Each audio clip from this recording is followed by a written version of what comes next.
안녕하십니까. 내만복 보이는 칼럼 오늘 두 번째 시간이 돌아왔습니다.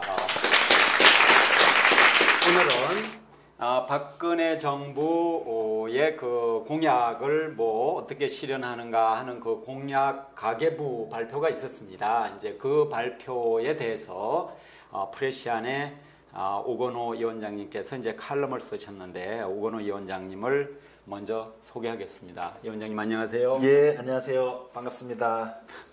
네, 더 멋있게 한번 해주세요. 오건호 위원장님 안녕하세요. 예, 오건호입니다. 앞에 게 멋있다. 앞에 게 멋있었던 것 같아요. 네. 근데 낙제점이라고 평가하셨는데 왜 낙제점이라고 보십니까? 칼럼 제목을 이렇게 붙였어요. 이게 박근혜 정부가 공약 가계부라고 발표한 겁니다. 가계부는 우리가 가게를 운영할 때 수입이 얼마고 어디에 지출하겠다 이런 거지 않습니까? 근데 지금 발표한 공약 가계부로는 어디서 돈이 마련되는지 또 어디에 쓰는지가 분명치 않아요. 이게 가계부가 아니죠. 애초에 공약 때 대단히 불분명하게 포괄적으로 대략 이렇게 퉁쳐서 돈을 마련하고 퉁쳐서 쓰겠다 그랬는데 이번 가계부는 구체적으로 나올 줄 알았어요. 또 퉁퉁 쳤어요. 이거 갖고 가게를 운영할 수 없죠. 따라서 X 낙제점입니다. 확실하게 낙제점이. 예. 낙제점도 굉장히 점수가 낮은 낙제점. 그렇습니까? 그냥 퉁 쳐가지고 막 이야기한다는 거죠? 네. 자세하게 이렇게 조목조목 가계부를 적는 게 아니고. 그걸 기대했죠. 그렇군요. 퉁쳐서 몇십억 들어오고 퉁쳐서 몇십억 나가고 막 이렇게 얘기한다는 거죠. 몇십조. 그렇군요. 그렇군요. 이게 조에 익숙하다 보니까 또 억으로 가고 이게 참 좀 근데 공약 가계부의 발표에 의미가 딱 한 가지 있다고 쓰셨던데 그 말씀 좀 해주십시오. 그러니까 집권하고 나서 한 3, 4개월 지났죠. 그래서 임기 중에 총 얼마를 마련하고 얼마를 쓰겠다라는 전체 마스터 플랜을 발표했다는 그건 긍정적인 거예요. 네.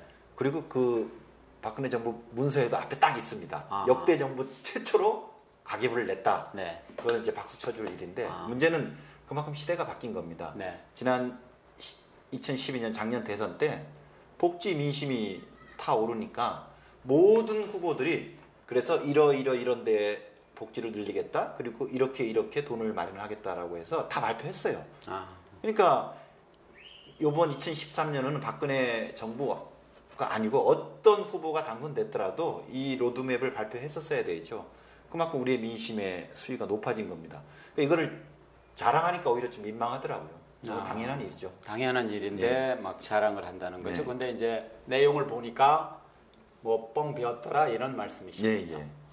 그러면 구체적으로 국정과제 대투자의 40.8조 막 이렇게 한 40조 그리고 재량 지출 조정해서 또 34조 막 이렇게 정말로 막 퉁으로 막 이야기하고 있는데 그런 내용을 좀 말씀 좀 해주시겠어요? 이번 가계부에서 제일 관심을 가진 건 총 임기 중에 135조를 마련한다고 하니까 다들 그 돈이 마련될 수 있느냐 어떻게 마련되느냐 이거에 관심이 있었던 거 아닙니까? 네. 그러니까 그 135조가 이렇게 마련된다는 걸 분명히 보여주기만 했다면 좋은 점수를 받았겠죠. 근데 135조를 어떻게 마련하느냐? 60% 정도는 기존의 세출을 절감합니다. 84조를. 그리고 40% 정도는 세입 개혁을 통해서 합니다. 지하경제 양성 같은 거. 그래서 6대4로 나누었는데 세출 쪽을 먼저 보면 그러면 기존의 정부 지출을 보니까 이건 옥이고 이건 석이고 옥석을 가려서 문제가 있는 지출들은 아웃시키고 그 돈을 마련해야 되는데 이번에 나온 건 그냥 국정과제 재투자예요. 그러니까 여기 있는 걸 여기다 재투자하겠다고 했는데 그렇게 해서 그냥 퉁쳤어요. 그게 금액으로 보니까 그게 무려 한 40조가량 됩니다. 그러니까 전체 세입, 전체 재원 마련의 30% 정도를 그냥 여기서 여기로 옮기겠다는 건데 그럼 뭘 옮기는 거냐에 대해서 나와 있지도 않아요. 그렇고요. 두 번째는 또 재량 지출이라고 있습니다. 저희 그 정부 예산은 법에 따라 의무적으로 써야 되는 의무 지출과 정부가 재량권을 발휘할 수 있는 재량 지출이 있는데 재량 지출에서 한 35조 정도를 빼내겠다고 했습니다. 네. 그러면 또 뭘 빼내는데 네. 이런 거에서 구체적인 설명이 없어요. 아.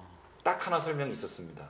왜냐하면 문서에 보면 복지에서 무려 13조 원을 줄이겠다 그랬어요. 오히려 줄이겠다고 예, 그러니까 발표하고 나서 기자간담회 때 기자들이 궁금해한 겁니다. 아니 복지를 늘리려고 돈을 마련하는데 기존 복지 13조를 줄인다는 게 말이 되느냐 무슨 네. 말이냐 그랬더니 네. 그 말씀하시기를 기획재정부 차관께서 네. 말씀하시기를 현재 보금자리 주택이 있어요. 네. 보금자리 주택에서 9조 5천억을 줄이겠대요. 네. 그리고 그거를 박근혜 정부의 국민행복주택에 네. 쓰겠다는 겁니다. 아. 그래서 9조 5천억을 마련한다는 건데 네. 제가 이해가 안 돼요. 이것도 정부 주도 임대사업이고 이것도 정부 주도 임대사업이에요. 그러니까 같은 임대사업인데 간판만 바뀌었습니다. 네. 이게 어떻게 정부 세출 절감입니까? 똑같은 임대주택에 이름만 바뀐 것인데 그러니까 이런 식으로 꼼수가 들어가는 거죠. 아, 그렇군요.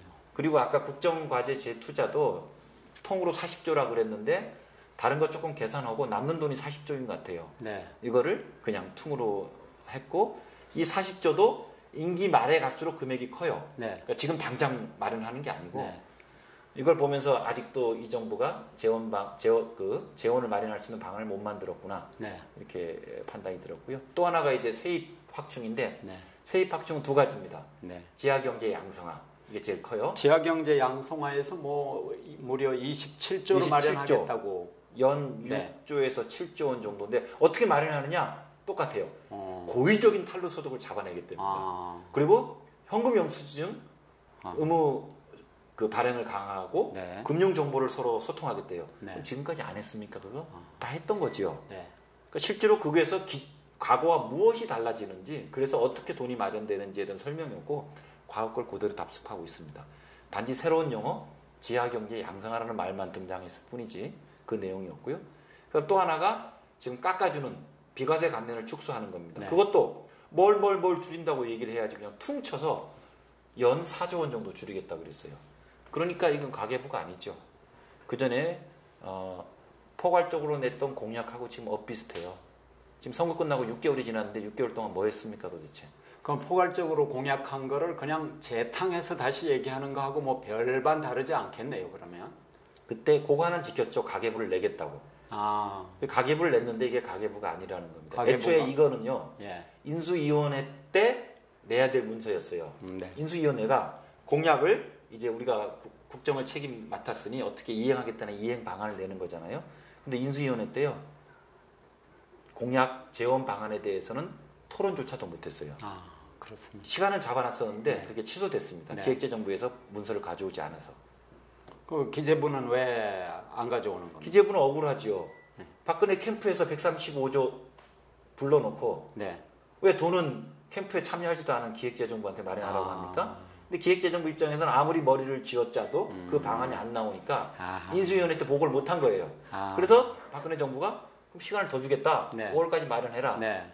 그래서 기획재정부가 또 머리를 다 쥐어짜서 만들어냈는데 역시 별 뾰족한 방안은 요번에 안 담겨 있었던 거죠. 그러니까 그냥 큰 덩어리로 그냥 요망 몇십 조씩 막 이렇게 덩어리로 얘기하고 거기에서 그냥 멈췄군요 지금. 네.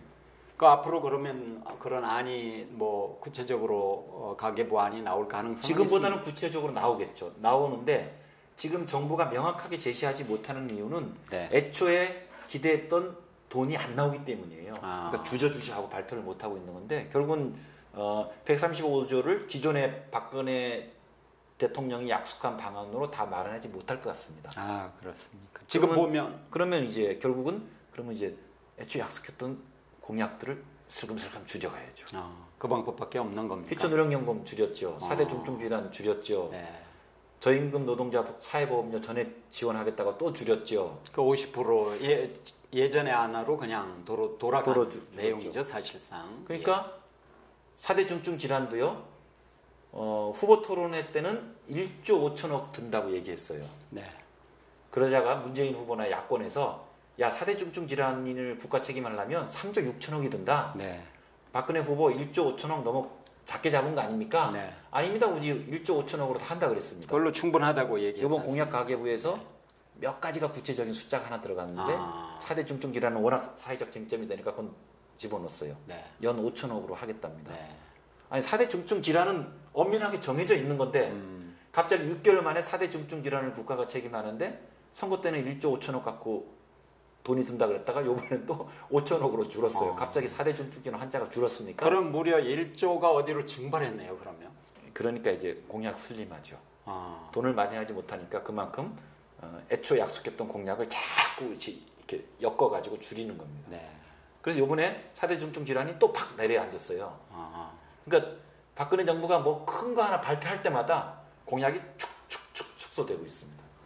그거 뭐 사기죄로 그래서 사기죄로 우리가 고발하셨지 않습니까? 고발했지 않습니까? 그런데 또 제 2차 고발을 하셔야 될지 모르겠어요. 하지 않을 수 없는 상황으로 자꾸 가는 것 같습니다. 심각하죠. 예, 심각한 상황이 되고 있군요.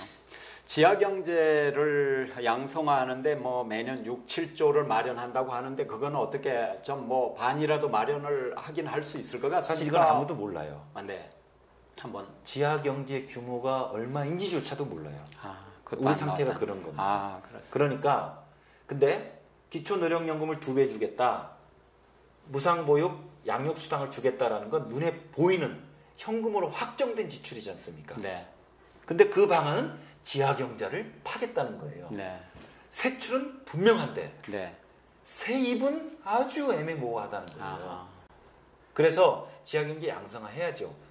근데 이거는 얼마가 나올지를 모르는 것이기 때문에 지하경제를 파긴 파더라도 이거를 복지재원을 마련하는 공약으로 일치시키는 건 사실 논리적 수준에서 좀 어긋나죠. 그렇습니다. 그래서 저희가 지하경제 양성화나 세금 깎아주는 걸 줄이는 건 해야 되겠지만 명확한 세원들을 먼저 밝혀라. 그래서 지하경제 양성화나 증세 이런 걸 동시에 가야 되는데 저희 내가 만드는 복지국가도 증세만 얘기하는 게 아니지 않습니까? 이런 세출 조정 그리고 세금 정의 세우는 일도 해야죠. 이 투트랙으로 같이 가야 되는데 지금 박근혜 정부는 증세는 빼고 아주 애매모호한 이 방안으로만 갖고 재원을 마련하겠다고 하니까 안 풀리는 거죠. 그럼 어떻게 그럼 앞으로 해야 될 것 같습니까? 그래서 지하경제 불일치 문제를 불일치가 있기 때문에 지하경제 양성화나 기존에 특혜로 깎아줬던 세금들 깎아주지 많은 일을 해야 됩니다. 그건 해야 되는데 그것만으로는 공약 재원을 다 마련할 수 없다. 그리고 유권자의 절반은 박근혜 후보의 공약보다도 더 강한 공약을 지지했던 또 국민들이 절반이 있지 않습니까? 즉 복지는 후퇴시키지 말고 오히려 더 나아가라는 게 지금 국민들의 요구입니다. 시대적 요구입니다. 그러면 재원을 더 확충해야죠. 저는 이제 그 세출 조정, 그 다음에 비과세 감면 축소, 지하경제 양성화 열심히 하고요. 또 하나의 길이 있다.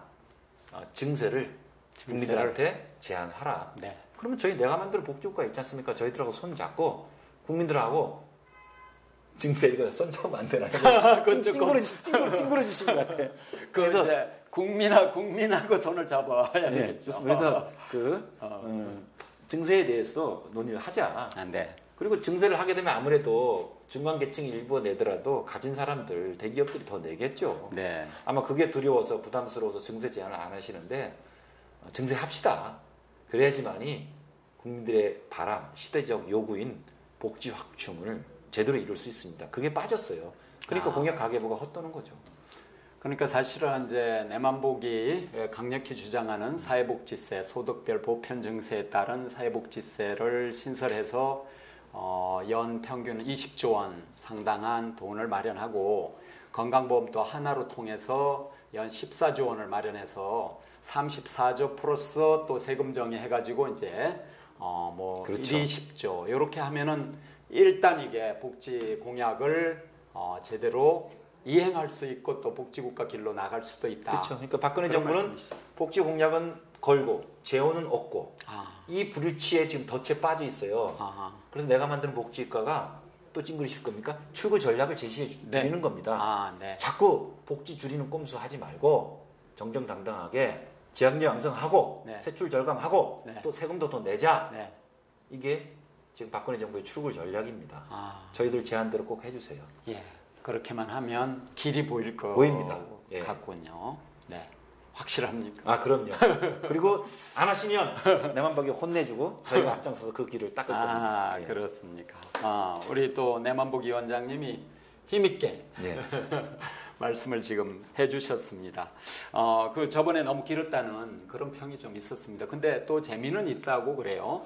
그래서 오늘 두 번째 시간 이렇게 진행을 했습니다. 오 위원장님이 뭐 결론까지 이미 이제 말씀을 이렇게 하셨는데요. 박 대통령도 마찬가지고 또 다른 분이 집권했다고 하더라도 보편 소득별 보편 증세 이런 방안에 의해서 일정하게 대기업이나 또 상위층의 책임 증세도 하고 시민도 또 증세에 같이 이렇게 참여해서 진정한 복지국가를 만들어야 된다 하는 우리 내만복의 염원 또 시민들의 염원을 다시 한번 확인하는 시간이었습니다.